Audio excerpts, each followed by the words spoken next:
Law enforcement warning. The following message is transmitted at the request of the Indiana State Police. Residents of Fontanet, lock your doors immediately.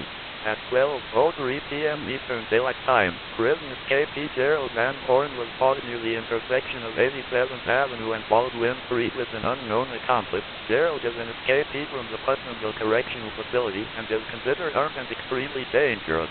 If Gerald enters your home, use armed protection by all means. Do not approach Gerald. Doing so will put your life at risk. Stay tuned to media outlets for information as the situation develops.